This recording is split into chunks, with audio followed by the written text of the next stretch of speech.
My name is Miller Files. I have spent my life reading crime scenes the way other men read books. And every once in a while, a case reminds you that evil does not always arrive screaming. Sometimes it arrives quietly, smiling, holding a paper bag warm with fresh bread. Anchorage, Alaska, in the 1970s, was a place where silence carried weight. Snow swallowed sound. Forests stretched endlessly beyond the city limits. Dark and patient, people came here to disappear from their pasts. Some came to start over. Some came because no one would look for them if they vanished again. Back then, Anchorage was growing fast, but watching slowly.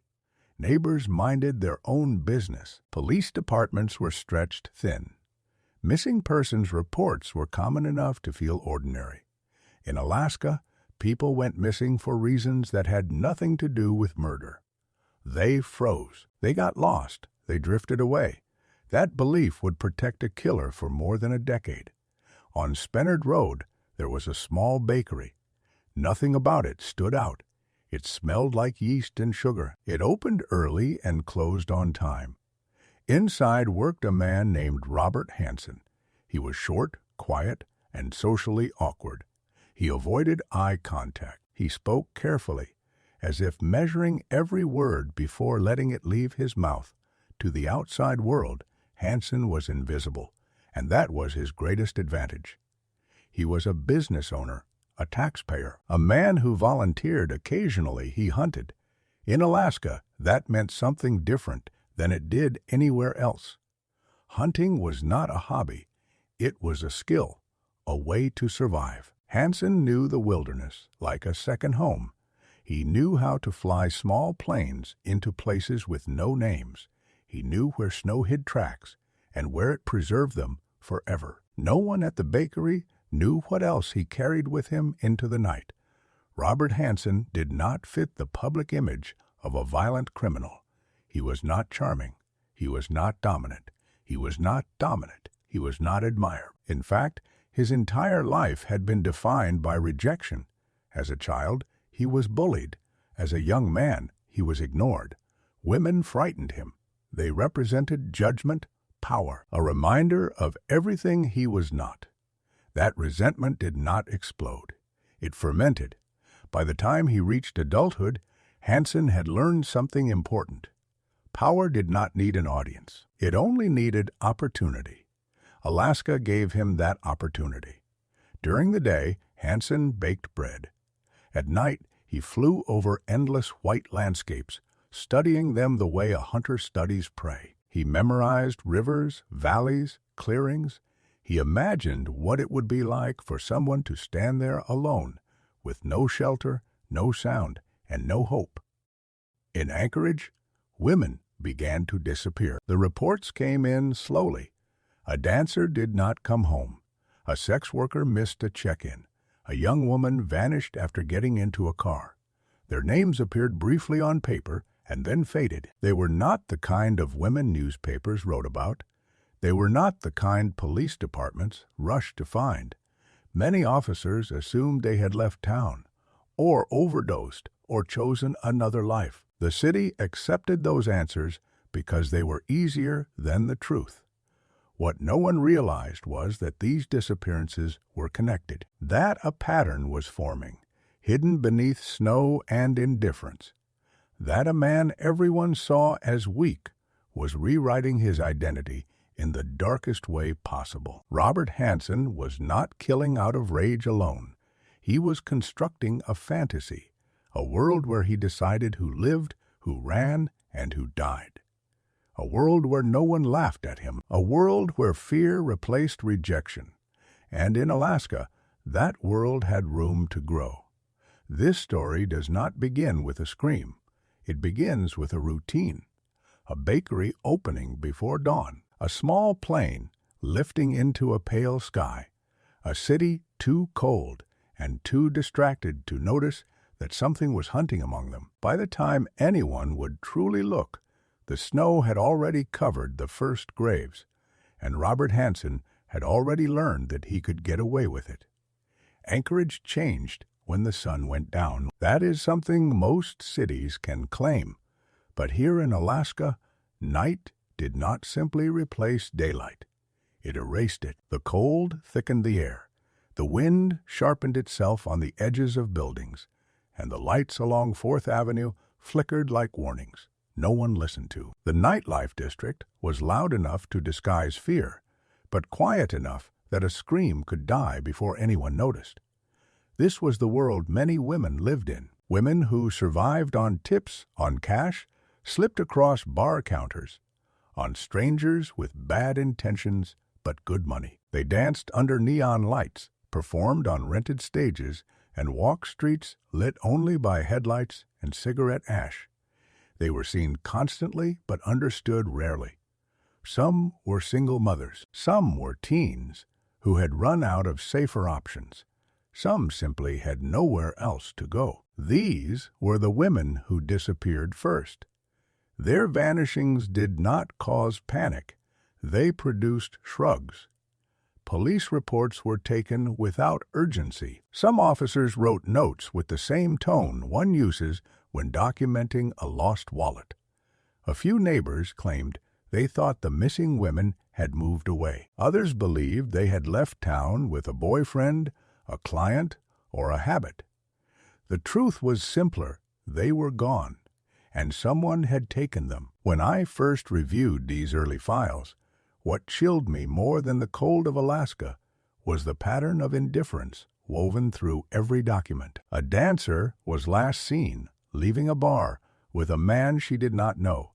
A sex worker stepped into a truck and disappeared somewhere between 2 street lamps. A young girl walked into the wrong motel room and never walked back out.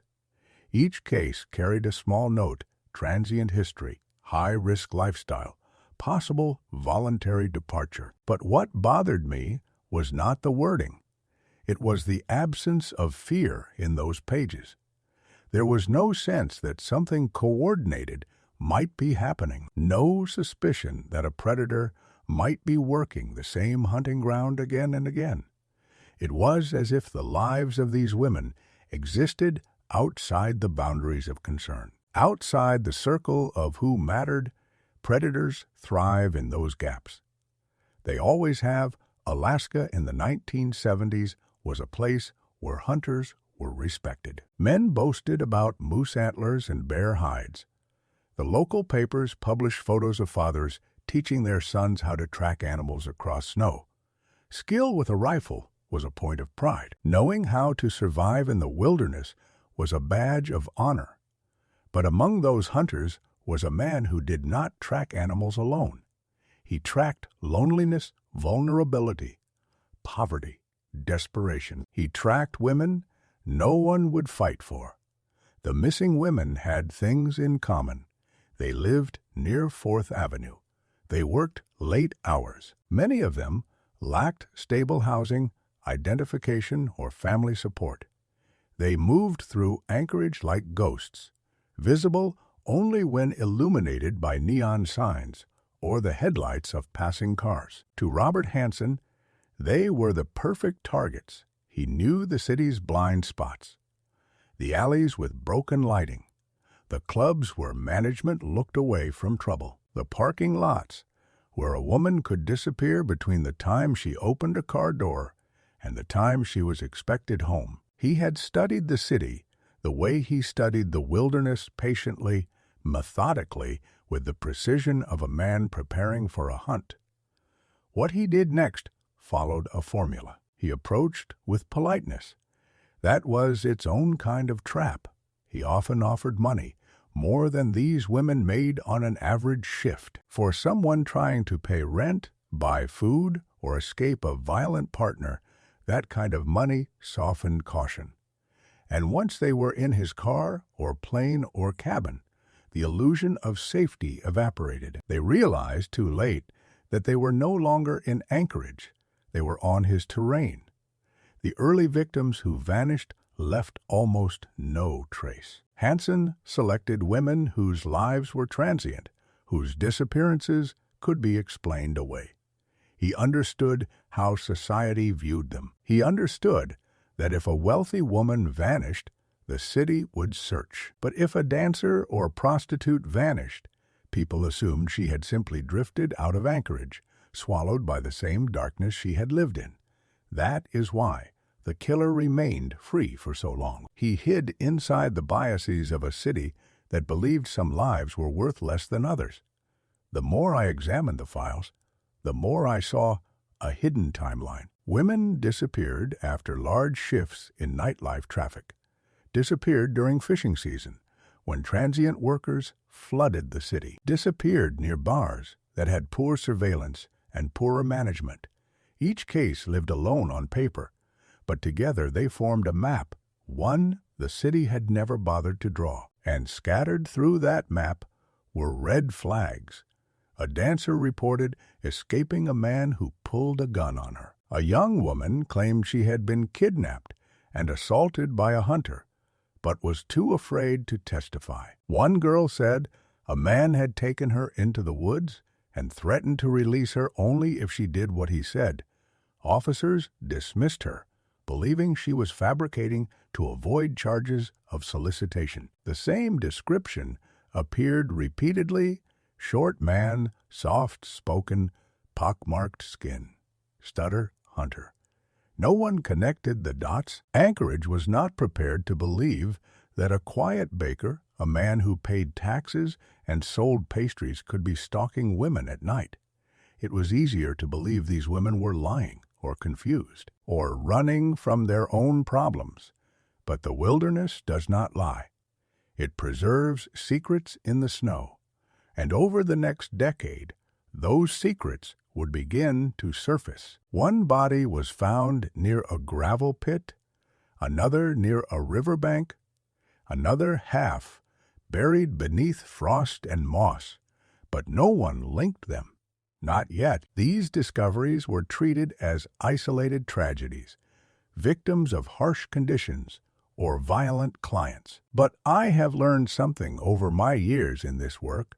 Killers do not reveal themselves with the first body. They reveal themselves with the fourth or fifth, when patterns stop looking like coincidence and start looking like design.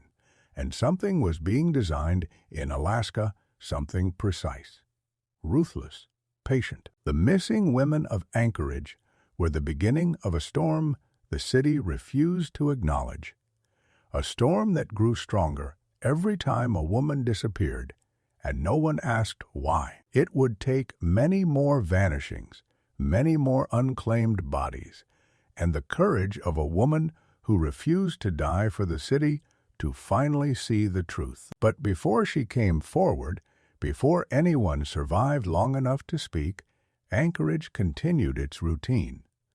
Bars opened, clubs crowded, snow fell, and the man no one feared kept choosing victims from a world that had been taught not to expect justice.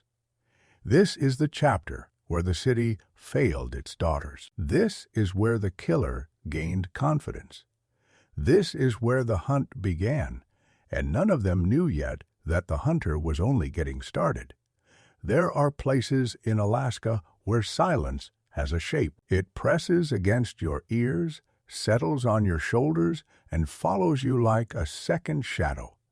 In those places, distance becomes a living thing, and time loses its meaning. The wilderness stretches wider than fear, deeper than reason, and colder than memory.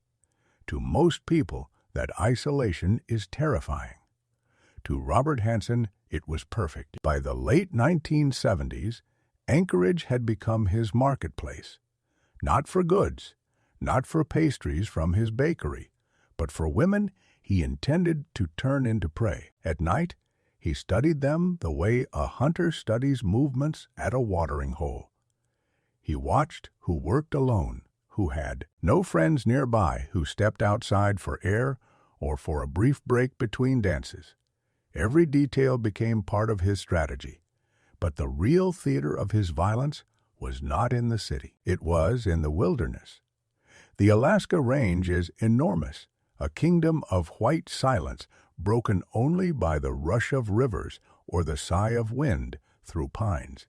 No one patrols it. No one questions what happens there.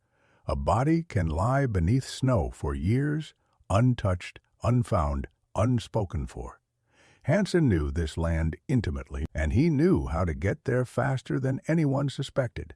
He owned a small bush plane, a Piper Super Cub. To most locals, that alone made him just another Alaskan outdoorsman, one of many men who flew into remote areas to hunt or fish. But to the women he abducted, that plane became the last thing they saw before terror swallowed the sky. When Hansen selected a victim, he followed the same ritual. He took her somewhere private. He bound her. He assaulted her repeatedly, breaking her resolve until her fear replaced her voice. Then he set the rules. He would tell them they would have a chance to survive. He would say he was letting them go. He would promise that if they cooperated, he would not kill them. Most victims believed him because in desperation, even cruelty begins to look like mercy. But what he gave them was not mercy. It was a head start. After restraining them, after violating them, after draining every ounce of strength they had left, Hansen dragged them to his plane or vehicle and transported them into remote wilderness, a place with no roads, no signal, no help, no chance. He would force them out into the cold with nothing except thin clothing and a hopeless instinct for survival. Then he would hunt them. Hansen did not see himself as a killer. In those moments, he saw himself as a sportsman, a hunter in his natural environment, a man finally in control of something, of someone. He carried rifles, knives, and sometimes a handgun. He moved through the terrain quickly, easily. He had memorized every ridge, every clearing, every natural funnel of land where prey could get trapped. He tracked footprints in the snow, broken branches, shallow breaths suspended in the air. He followed the women the way other hunters followed caribou or wolves. To him, they were not people. They were moving targets. There were survivors who later described those moments before the chase began. They remembered the cold. They remembered the silence. They remembered the sound of Hansen laughing quietly behind them, telling them to run. Run, the last command many of them ever heard. One woman said she heard him fire warning shots into the trees, not to kill her yet, but to remind her that he was always close. Another recalled the way he talked to himself while tracking her, as if narrating the hunt. One remembered feeling his shadow passing over her before the bullet reached her spine. The terror these women experienced did not end quickly. Hansen prolonged it deliberately. He sometimes waited.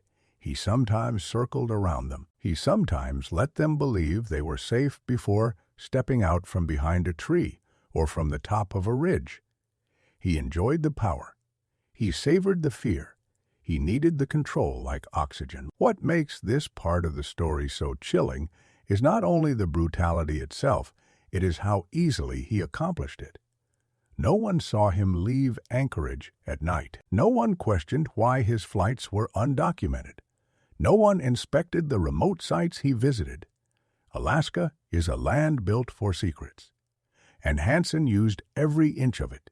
He buried some victims, others he left exposed. Some bodies were found by accident years later, during construction projects or hunting expeditions. Most were so decomposed that identifying them became almost impossible. When I reviewed the crime scenes years later, walking through the same frozen valleys he used as hunting grounds, I felt something unusual, the presence of absence, a kind of ghostly footprint lingering long after the snow melted. Each location held a memory of women who ran until their lungs tore, who screamed until their voices died in the wind, who fell into the same earth that refused to betray their killer. It is impossible to stand in those places and not feel the weight of what happened.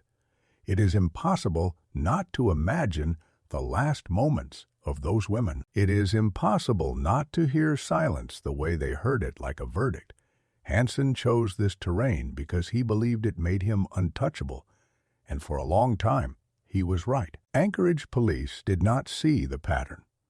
The FBI did not yet have the data systems needed to link missing women to unidentified bodies. Families of victims were too afraid, too poor, or too disconnected to push for answers, and the city did not think a man like Hansen was dangerous enough to be watched. Meanwhile, he perfected his method.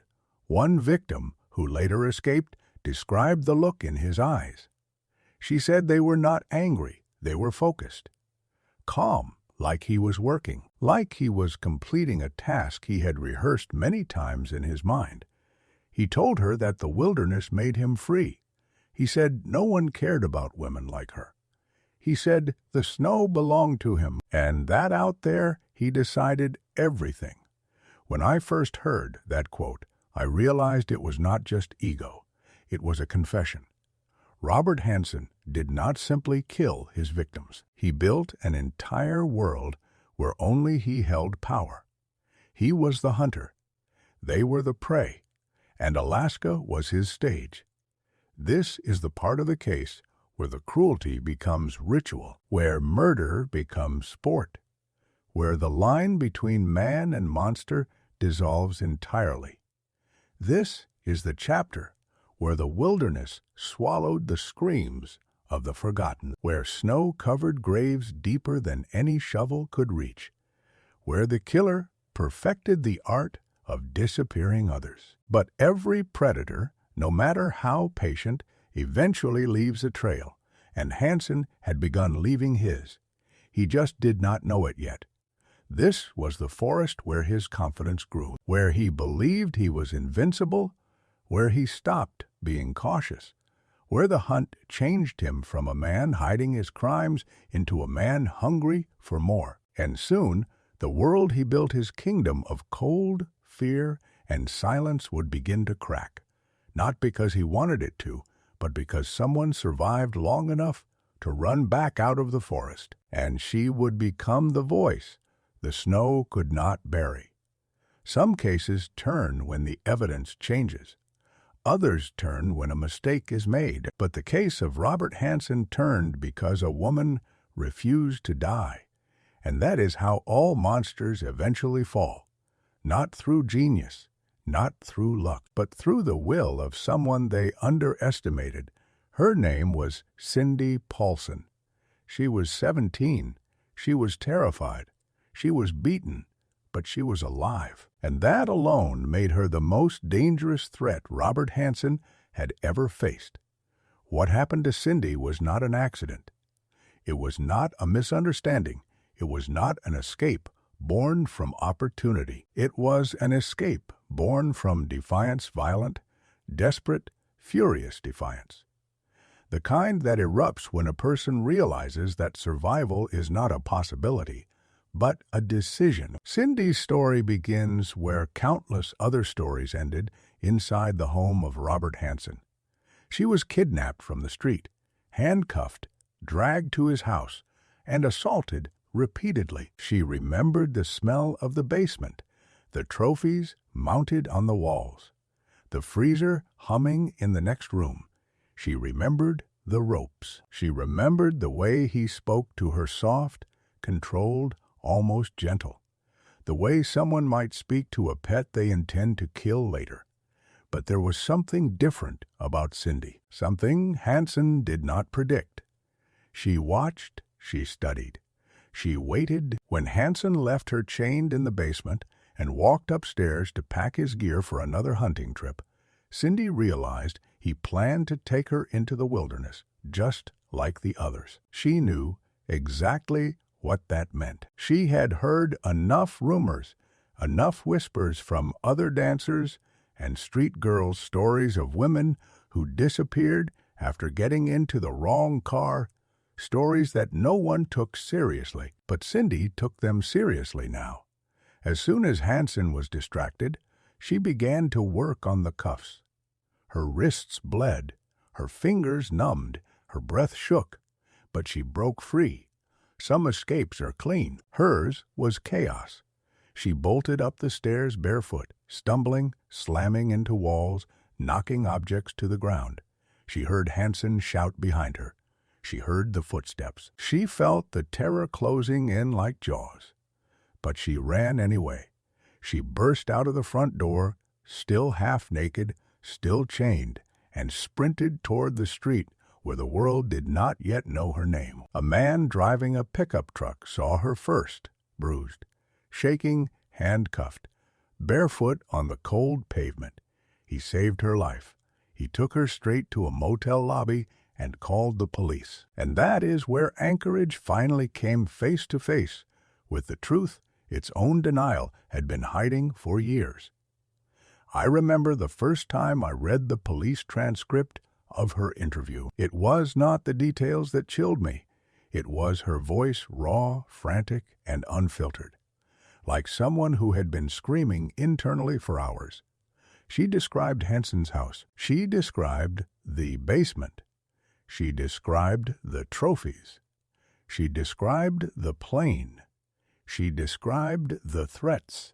She described everything. And yet, even with the bruises visible, even with the handcuffs still cutting into her skin, even with her fear spilling out of every sentence, some officers doubted her. That was the world she lived in, a world where men like Hansen were believed, and women like her were not. Anchorage police had heard claims like hers before. They had dismissed many of them, but this time, something was different. Cindy remembered details. Too many details for a liar. Too many for someone inventing a story. Too many for the police to ignore. She described the guns in his basement. She described the exact interior of his house. She described his stutter, his height, his acne-scarred skin, his plane. She described the exact model, down to the tail number, painted on the side. That was the moment the investigation shifted. That was the moment a frightened 17-year-old girl became the only living witness to a serial killer no one believed existed. But Hansen denied everything. He told police Cindy was lying. He said she was trying to extort him. He claimed he had never hurt her. He even created an alibi asking two friends to vouch that he had been with them that night. They agreed. It almost worked. Cindy had survived the monster. But now she had to survive the system. She had to wait as detectives argued, hesitated, doubted, and debated whether her story was credible enough to risk accusing a respected local business owner. But the truth has a way of growing roots, and Cindy had planted too many details for the police to walk away.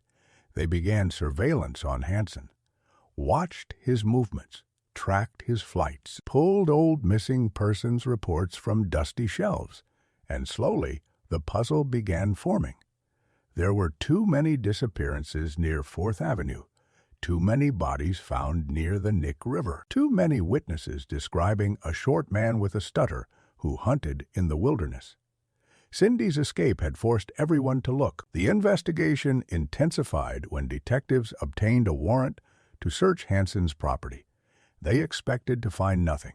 They thought the search would quiet Cindy's claims. But when they opened the door to his basement, they found what she said would be there: the ropes, the chains, the guns, the trophies. And then they found something no one predicted. A map, folded, worn, hidden inside a headboard. It showed the Alaskan wilderness, miles of untouched land marked with dozens of tiny X's. Each X represented a location. Not fishing spots, not hunting spots, not campsites, graves, women who had run, women who had been hunted, women who had been hunted, women who had been buried beneath snow and silence. This map was the heartbeat of the investigation. It was the confession of a man too proud to destroy his own trophies. It was the single piece of evidence that transformed suspicion into certainty. Searching his home further, Detectives found jewelry, small, fragile pieces belonging to women who had been reported missing years before. They found newspaper clippings about disappearances. They found the plane keys. They found shell casings. They found everything but the man's remorse. Hansen finally broke under interrogation, not because of guilt, but because investigators had taken away his camouflage. They had ripped the forest from around him. They had stripped the silence he once hid behind. He confessed to the hunting, to the torture, to the bodies. He admitted to killing 17 women, though investigators believed the real number was higher, much higher. Cindy Paulson had cracked the world he built. She had shattered the illusion of the harmless baker. She had exposed the hunter for what he truly was. The map became the blueprint for recovery teams. Helicopters flew out. Searchers trekked through ice and mud and thick brush. One by one, the dots on the map became graves. And one by one, the women Hansen thought he had erased were found, some identified, some never named, but all undeniable. I walked among those recovery sites years later. Sometimes there was nothing left but bone, sometimes a shoe, sometimes a scrap of fabric, sometimes only emptiness, a place where a life ended without witnesses. But Cindy had witnessed enough. Her survival gave voice to those who could not speak.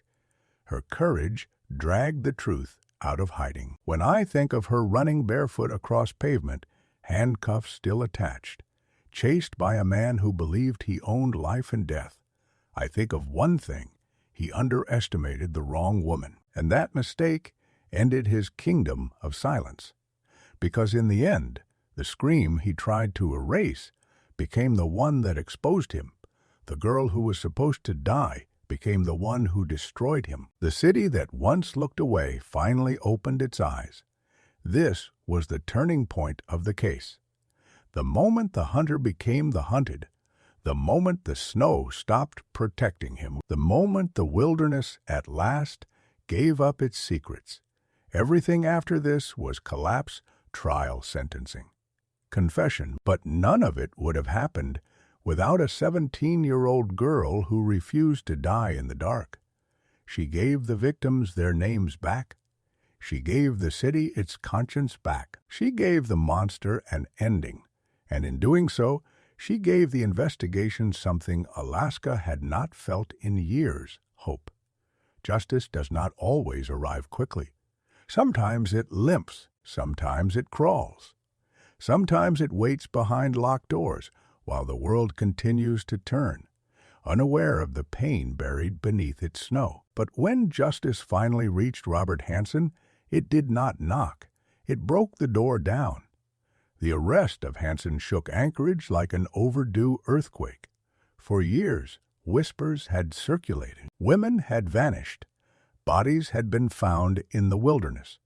Rumors painted a shadowy predator haunting the edges of the city's neon-lit nights. But those rumors had no face, no structure, no confirmation until the map surfaced and the truth crawled out from where it had been hiding. When Hansen was brought into custody, he still carried the quiet demeanor he had perfected his entire life: polite, mild, soft-spoken. His appearance did not fit the crimes laid out before him, but neither did his crimes fit the city's narrative of itself. Anchorage had always believed its dangers came from the cold, the storms, the vast untamed wilderness. Now it had to reckon with something far more disturbing: that a killer had lived among them, baked their bread, waved at their children, and hunted human beings while the city slept. The interrogation began with denial. Hansen claimed innocence. He suggested misunderstandings. He blamed his victims. He insisted he was being framed. But the evidence stacked against him like a rising tide: the jewelry, the weapons, the rope, the plane, the map marked with graves, the testimony of Cindy Paulson, the remains recovered from the very locations she described. The walls of silence he had relied on for more than a decade began to crack, and once they cracked, they collapsed entirely. Faced with overwhelming evidence, Hansen realized what every predator eventually learns: hiding works only as long as no one is looking. But now everyone was looking. He confessed, not with tears, not with remorse, not with shame. He confessed because he had no choice. During the interviews, he spoke about the murders like they were chores, tasks, events he could recount without emotion because he had long since removed humanity from his victims. He described hunting them the way other men describe hunting deer. He talked about control, about the wilderness, about how the snow erased mistakes. Listening to those tapes years later, I felt the chill of a man who had never understood the meaning of empathy, a man who had rebuilt his identity not from strength but from violence, a man who believed he had created a world where he could never be judged. But the courts judged him. In 1984, Robert Hansen was sentenced to 461 years in prison with no possibility of parole. A symbolic number, but a necessary one. It ensured he would never touch the wilderness again, never fly another plane, never pick another target, never tell another woman to run. For the families of the victims, the sentence was not closure. Closure is a myth invented by people who do not know grief. What they received was acknowledgement, belated, imperfect, but real. Anchorage had failed their daughters. The police had underestimated their disappearances. Society had viewed them as disposable, and Hansen had exploited every gap, every prejudice, every blind spot. Even after his sentencing, the work was not finished. Teams continued searching the sites marked on his map. Some graves were recovered, some remained lost to the snow. Some victims were named again after decades of silence. Others remain unidentified, known only by the coordinates where their bones were found. To this day, not every X on the map has a name attached to it. Years later, I walked the hallways of the Anchorage courthouse where the trial unfolded. The air still felt heavy, as if carrying echoes of a crime that had stretched itself across nearly 2 decades. The file room still contained case folders filled with grainy photographs, witness statements, sketches of the wilderness, and autopsy reports stained by time. It was not just a criminal case. It was a confession of a city's failure, but it was also a reminder of resilience. Cindy Paulson, the girl who ran barefoot across the pavement, became the turning point of the investigation. Her courage forced the truth into daylight. Her survival gave voice to the women who died voiceless. Her strength cracked the mythology of Hansen's harmless Fayade. She survived, and because she survived, the murders stopped. Robert Hansen died in prison in 2014. There was no fanfare, no ceremony, no mourning from the city he terrorized. The wilderness he loved so much never welcomed him back. The snow he once believed protected him eventually outlived him. The silence he relied on became his final companion. But his legacy, the true legacy, belongs not to him, but to the women whose stories built the investigation he could not escape. The ones who died, the one who lived, the ones whose voices were ignored, until their bones forced the world to listen. When I close the final file on this case, I always think of the same image, the vast Alaskan wilderness, beautiful and indifferent, holding secrets beneath its snow. And I think of the people who finally uncovered those secrets. This case was not just about a serial killer, it was about a community learning that danger does not always stalk in shadows. Sometimes it stands behind a bakery counter, offering a polite smile. Sometimes it hunts where no one is watching. Sometimes it hides behind the very biases that allow evil to flourish. The butcher-baker was caught not because the system worked as intended, but because one girl broke free and refused to disappear. And that is the truth I want the world to remember. Evil survives in silence. Justice survives in testimony. And sometimes, the smallest voice is the one that brings an empire of violence to its knees.